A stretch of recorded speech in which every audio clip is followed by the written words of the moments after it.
Well, today I'm going to go ahead and plant some celery with the cucumbers, which are companion plants. And I've thought about putting them in the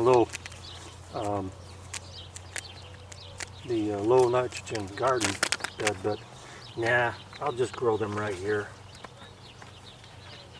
They're the NPK for celery is 4, 4, and 8. So it's a very low nitrogen plant.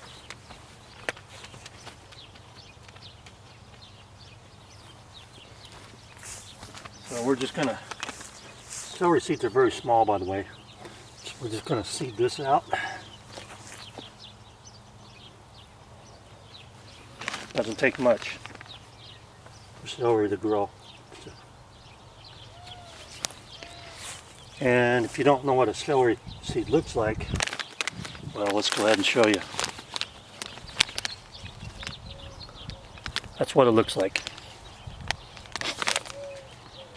Yeah, kind of sloppy, but whatever. I got a quarter-pound bag of these. They grew well last year. This is the Utah celery variety. And there you go.